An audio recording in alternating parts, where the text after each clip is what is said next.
Welcome everybody. We're talking about the Advising and Transfer Action Network Team, or ANT.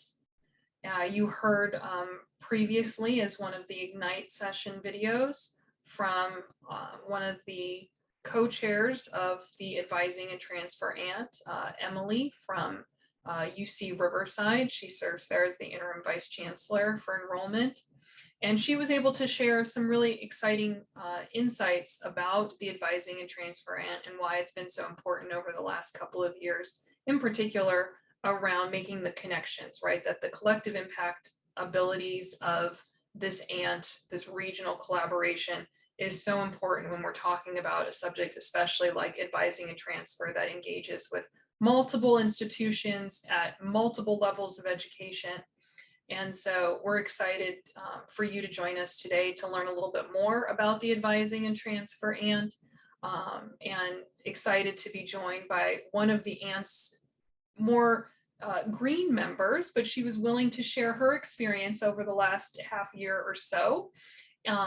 And so thank you, Mariana from Crafton Hills College, for joining us today. And I'm going to let you speak a little bit about your experiences and what the ANT is working on. And I'm going to put that link in the chat for you. Great. Thank you so much, Anne-Marie. Hi, everyone. My name is Mariana Nakame, formerly Moreno. And I've been a transfer center coordinator / counselor at Crafton Hills College for about 11 years now. I was originally hired there to create their transfer center, to implement it. At the time, Crafton Hills didn't have a transfer center, and that is a mandate that the community college had placed on the community college chancellor's office had placed on the community colleges back in the late 90s, I believe. And so certainly Crafton, needed to get on board with that, and they received a Title V HSI grant that helped really beef up their transfer services on campus, and part of that was to create a transfer center. So that's how I got to Crafton, and I absolutely love it there. It is a great institution, and most of our programs at Crafton are transfer, so it's just seemed relevant that I would join this group when I found out about it, and I was asked if I'd like to participate, and of course, absolutely. And it has been a great experience so far, and today I'm going to share with you what some of the projects that I've been working on and the outcome of just my participation with the ANT. So one of our goals in ANT is to foster an efficient, high quality education system that creates access for all students. And part of that is the community college as an option and not as a second choice for our high school students. At least that's my part in it, right? Representing the community college. And so I love this group because we have folks from high school, from outside, the high school and community college and university, also perspective. We have, Emily from UC Riverside that represents the UC system. We have Cal State system. San Bernardino also is there, as well as some of my other partners within the community college, such as Barstow, and some of the avid teachers and advisors, which is also really important, because one of the things that we have found is that, or that we see on our end in community college, is that community college, like I said earlier, often is seen as a second choice for students, when in reality, for many students, it is a great option. Not all students, obviously, but same can be said for students who are going on to the CSU or the UC or private school out of state, that sometimes, students aren't ready to leave home. Sometimes economically, it's not the best option for them. And so community college is not only affordable, but a great place to start. However, there are challenges, right? That's why this group exists. There are challenges with students completing at the community colleges. There's challenges with transfer. And so the whole goal of this group is to facilitate and streamline those challenges. And what I love most about this group is that it is so action-based. Like, we are here to get things done, you guys. We talk about it, we say, hey, we ask questions. Why is it that, community colleges do this? Or why is it that high schools do this? Why is it the 4 years do this? And we ask some serious questions as if, if we were the student, to try to figure out what is the best solution, how can we improve this? So some of the projects that I've been part of, I started in the end, I think I attended my first meeting in October, maybe October or November, maybe December, and telling you they are quick and they are on it. It's a great group. And so some of the projects that I've personally been part of is creating some kind of push notifications for students who meet certain benchmarks at the community college. So when students meet 15 units, what sort of messaging should they be receiving in order to transfer or to encourage transfer or completion with an associate? In order at 30 units, what is the messaging there at 45 and at 60 units? One of the things is that we also use a lot of research to drive our the direction that we should go. And so there is research that students spend way too much time in a community college, right? So how can we, what are we doing at the community college to address that? And one of the questions that was asked is, whose responsibility is it at the community college to look at students with 60+ units? And I was like, that's a great question. Of course, somebody that wasn't in community college asked that question. That's what's so great about this group. And I didn't have an answer for them, right? And so I said, I'll look into it, I'll find out, and I'll come back to this group. So my job is then to go back to my institution, right? It's just as one of the 116 community colleges and say, this is what I found out at my institution. I'm not sure how it is at other institutions, but so what I found out at our institution at Crafton is that we don't have a system specifically to address the 60+ students. What we have now since then, and this is again in such a short time, is that there is messaging that goes out to students who you're getting close to your degree, but specifically addressing 60+.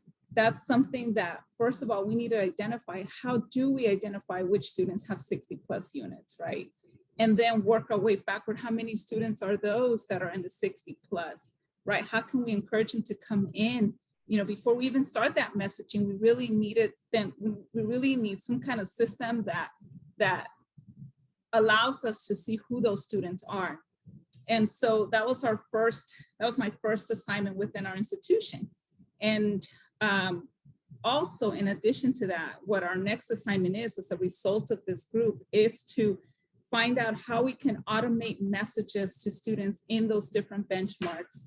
So I'm going to share my screen to give you, to show you an example of at least what we are doing at Crafton.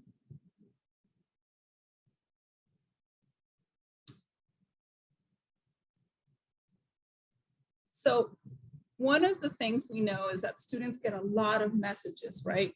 We know that most of the time we send messages to students via email, which we know isn't the best way. We know that's one of the formats that we send messages to students. But let me skip to this and then I'll go back one slide. At Crafton, we have an early alert program, which I know that it's very common in 4 years to have early alert programs already set up. In community college, I don't think it's as prevalent. At Crafton, several years ago, we were one of the pilot colleges, Crafton and San Bernardino Valley, for Starfish, an early alert program that allows us to customize it in many different ways. So what I specifically did for our transfer students, as my role is transfer center coordinator, I created a flag for students with 30+ units that are CSU transferable as well as UC. So those are two different flags.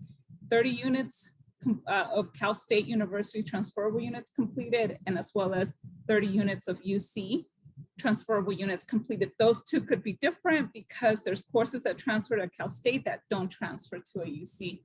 So what I did is I created a Canvas shell, and Canvas is our platform for online instruction. And I created a Canvas transfer non-graded course that I invite students to participate in, to enroll in it. Again, it's non-graded, and there's a lot of information similar to online education You can customize it in many different ways.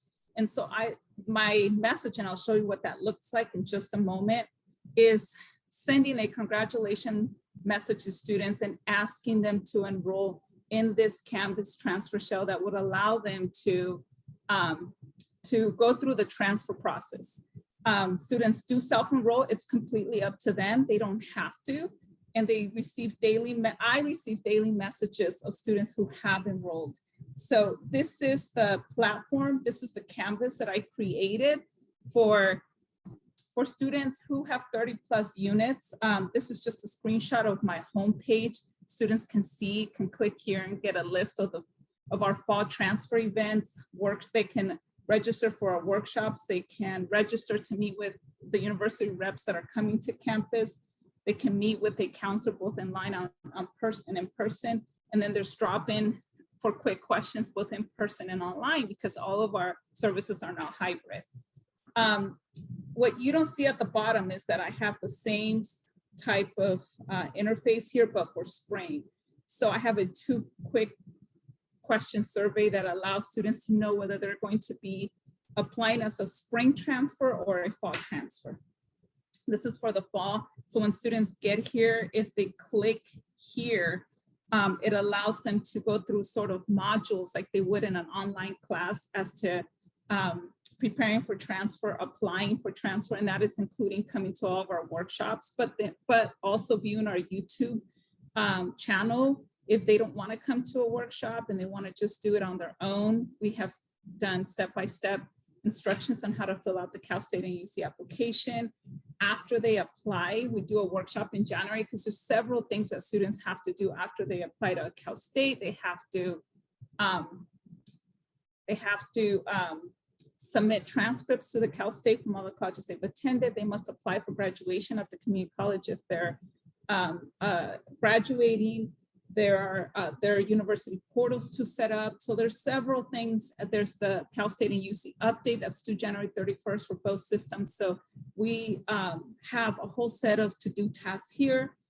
Then part 4 is either they've been admitted, waitlisted, or denied. What does that mean according to their status? And then part 4 is show me the money, which is where we help them download their award letter, show them how to read it, and help them make, understand the financial process at the university. So all these workshops are pretty interactive with our students. So this is an example of the automated message that it sends students. Congratulations, you have completed 30 UC transferable units. Congratulations, you did it, Rachel, you go girl. And then it gives them a link to enroll in the transfer shell course. I just showed you some deadlines and if they have questions, and then during school closures, they can make appointments with us online. This is the Cal State message, very similar, except the deadlines are different. And this is an idea of, almost every day I get a list of students who've accepted the course. I have about 1,000 students in it at the moment. And am I running out of time? Yeah. Anyhow, this is then our next step that we're going to be working on within student services at Crafton is identifying. So this is just, I apologize for the busyness of this slide, but we had a long time ago at Crafton realized that students did need to receive messaging at a certain benchmark. We haven't gone to that with Starfish, but our goal is to clean all this up. So it's not going to look like this. We're going to remove some of these messages and really, because we don't want to overwhelm students, but really pick and choose which are the ones that are going to be, that are going to serve the student best without them just sort of tuning us out because it's too much. And so I'm going to stop sharing. So that's just been my part. And I've been there for such a short while. And I know that there's the UC Riverside and Chafee, I think, worked on a project with transcripts, as transcripts tend to be such an issue for students to transfer. So what we do is we're just take these problems and we're like, how can we fix them? How can we streamline this? And then share with our other partners what we're doing and if they can, do something similar in order to help their students. Thank you, Mariana, so much for sharing your experience of working within the ANT, and also sharing what it's then led to at Crafton Hills College, right? And for your students there, because of asking these questions and then bringing things back and getting feedback and understanding what others are doing, so you can ensure that that really students are being served to the best of your ability, right? I mean, that's the idea. And with any of our ANTs, and this one's no exception, the idea is that if we share this information with each other, that we actually can have more of an impact, right? And by aligning the work together, more impact can actually occur by just, instead of just one person having to work on this all by themselves. And so, I'm just grateful, Mariana, for you sharing your experience within the ANT. I'm wondering if any folks have any questions for either Mariana or I about the structure of the ANT, and wanting to know if you're welcome to turn on your video and audio if that's something you would like to do, or add them to the chat. Just want to make sure if you have a question, we'd be happy to answer them.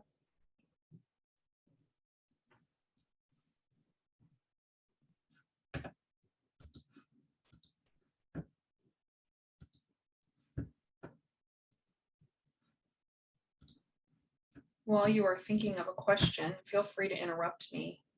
I just very quickly wanted to share my screen, and this is actually a new site or component of GIA's website around all of the Action Network teams to highlight the research that Mariana mentioned about each ANT, as well as the areas that the ANT itself are talking about and discussing.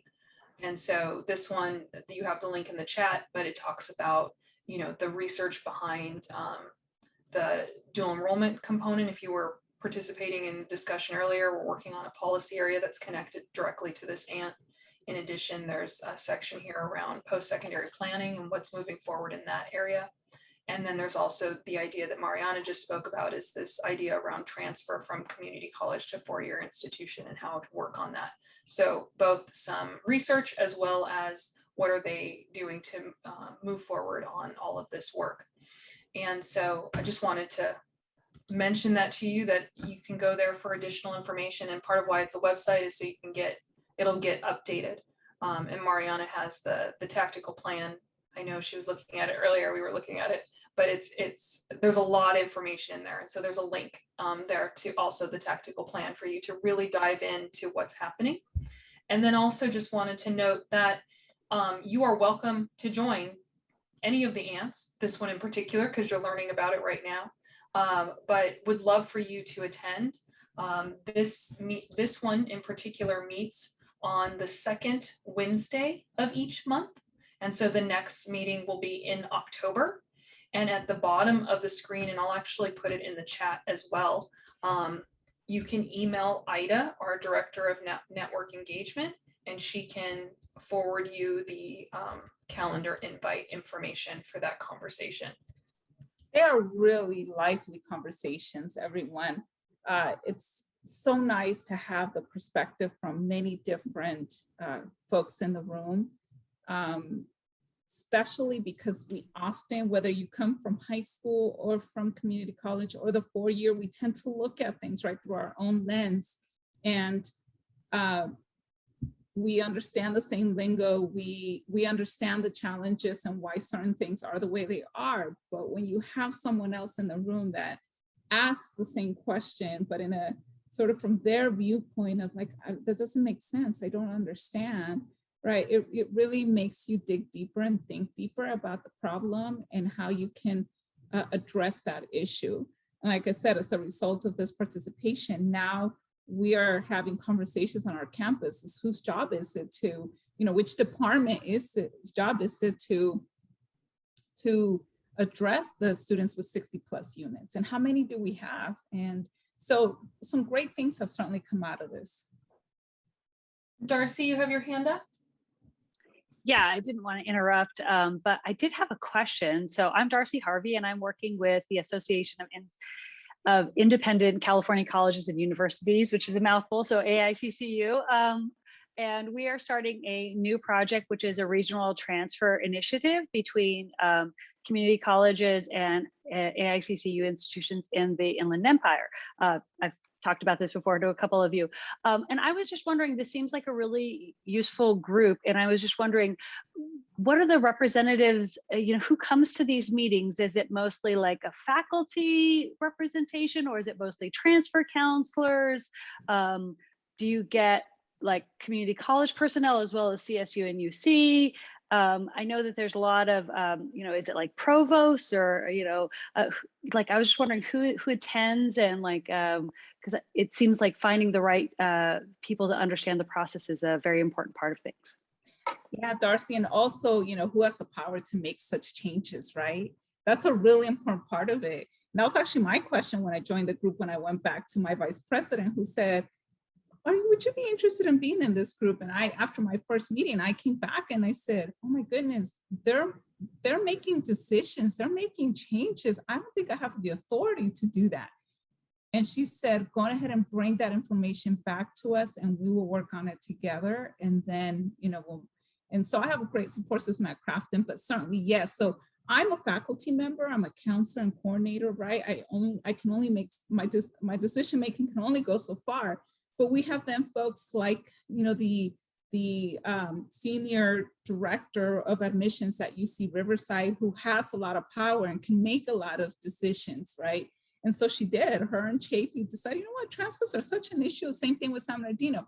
Why don't we remove that from the process, and us, Chafee, with San Bernardino and with Riverside, we'll just give you a box of transcripts, right?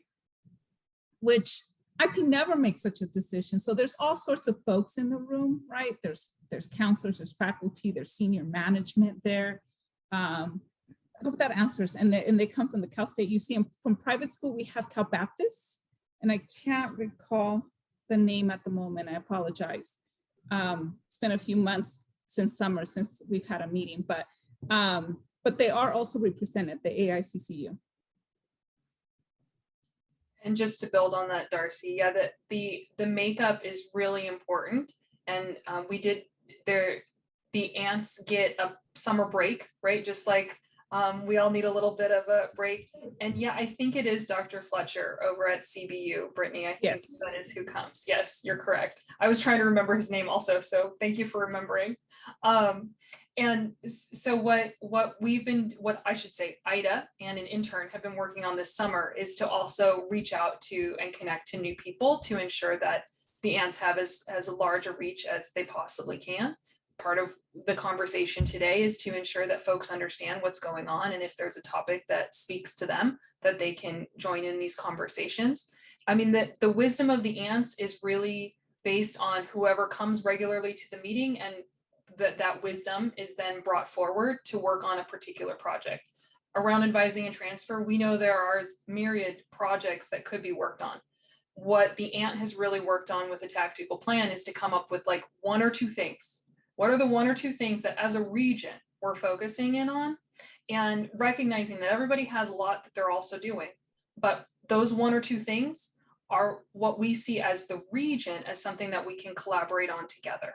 And so, as Mariana mentioned, the ideas of behind the early alert processing, really seeing that, yes, that is a way that we can work to ensure that students are getting what they need and then transferred in a timely fashion. And so taking that back to the colleges, having multiple colleges looking into that, working on that at the same time, and then bringing that information back. Thankfully, Mariana found it very valuable. So that was really important to hear from her, because she and I haven't connected in a while. So I wasn't sure what, yes, it has been valuable. You know what I mean? That's I think what is really important about these conversations and these continued meetings. So they'll continue to move forward on these different processes and projects this coming year. Other questions? We have like 3 minutes left. I have a quick question. Hi, Mariana, and thank you so much for all the information.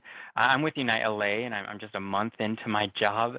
And right now we're working with WestEd on ADT pathways. And I'm curious, how have you been able to get more students of color to, join an ADT? and just and also if you could just share, I know you mentioned earlier that you had some research that you were reading that said that transfer students stay longer in community college. If you could just share that. I don't know if you have it right now, but maybe today or tomorrow. Yeah, no, thank you, Matthew, and welcome to your new position. So it wasn't myself that has that research. It was not Ida, but it was one of the leads for ANT, who we use that research to drive our conversation, right? And so, but that is something that I know is out there because I've known that for a while. I think everyone it's one of those things that most of us know that is an issue with students out of community colleges, that they stay way longer than they need to. In terms of the transfer degrees at Crafton, because most of our programs at Crafton are transfer, so we don't have as many vocational certificates and degrees as some of the other community colleges. So most of our programs are specifically for transfer. So for us, we have found the transfer degrees as a pathway that most students are on that are transferring, especially to a Cal State. I know that some community colleges, they have removed their own in-house degrees. Some have decided to keep it. At Crafton, we have decided to keep it, but they mirror very close to what the transfer degrees are. So it has been, and I don't have the data, I apologize. I know that when the transfer degrees came out, Crafton was one of the colleges in the Inland Empire who had the most, in terms of ratio, students who were receiving a transfer degree. So that's something that we've been supportive of, the transfer degrees from the very beginning. I'm not sure if I answered your question, but if you I'll put my email in and I can get that research over to you from my colleague who shared it with us. Yeah, no, thank you. That would be really helpful. Yeah, and I'm gonna email Ida to see about coming to the ANT meeting on next month. You would like it. You guys would like it. If you want a group that is action-based, this is it. We get down to business. Glad you were here, Matthew. And there is some additional transfer data in the link that I shared earlier that you might find helpful, as well as on the website, there is a dashboard that talks about transfer as well. Obviously based on the Inland Empire region, but I'm sure you can apply it to your work in LA, and feel free to reach out to us at any time for additional information. Well, that actually concludes this session. We're out of time for this conversation. Thank you so much for everybody to be here. You now have a little bit of a break, and we will then go into the next conversations around some of the ants. Thank you again. Thank you, Mariana, for sharing all of your knowledge and experience. We really appreciate it. Have a good rest of your day. Hey, everyone.